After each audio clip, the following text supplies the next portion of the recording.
Let's talk about independent and dependent variables.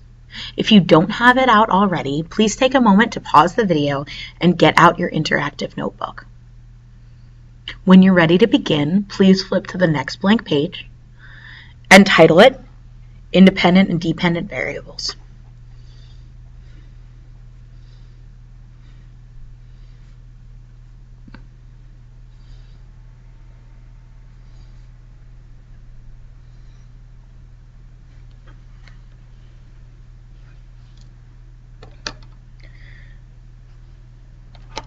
We're going to set up a table. If you'd like to use a ruler to stay more organized, that's fine. I'm always a fan of that, but you don't need to. If you do borrow a ruler from me, please make sure to return it. So I'm just setting up a simple tea table just to help me stay organized.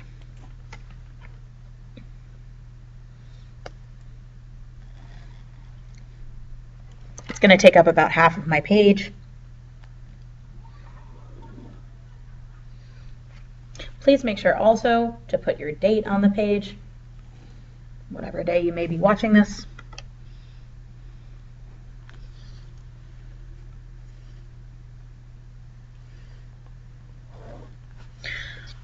So I've set up my table.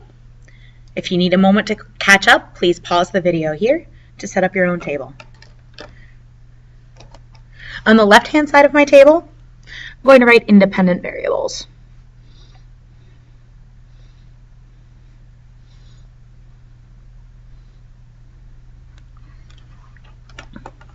On the right-hand side of my table, I'm going to write dependent variables.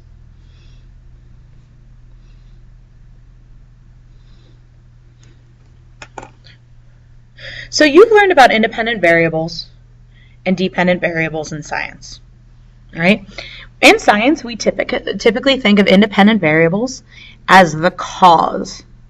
This is what causes something to happen. And as a result, the dependent variable is going to be an effect.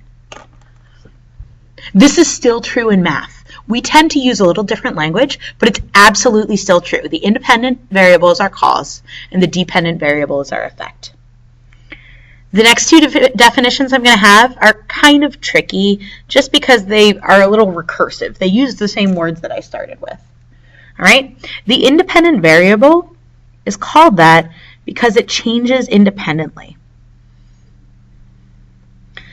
So what I mean by that is that you, and I'll put you in quotes because it's not always you, the individual who's listening to this. It might be someone else. But you have control over this variable.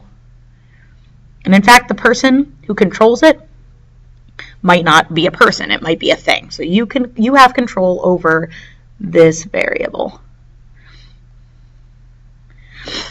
In contrast, with the dependent variable, it doesn't change independently, all right? It changes based on the other variable. Changes based on other variable. In other words, it depends on the other variable.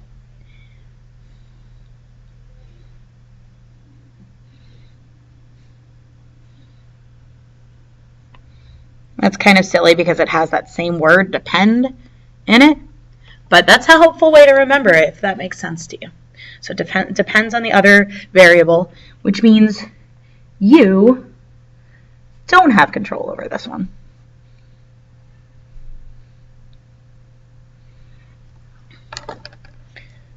The last two are the biggest two for math, all right? And that's because we're talking, in math, we're going to start talking about functions. And with functions, we have to talk about having an input and an output. Those work just like cause and effect work. So our input, that's going to be our cause. Our independent variable will always be our input. So we'll put in the independent variable and we'll get out the dependent variable. We could also call the independent variable x and call the output y. I'm going to take a moment to just kind of outline this bottom part, because this is the most important part of figuring out the independent and dependent variables as far as math goes. When you're done copying down this table, please move on to the next video.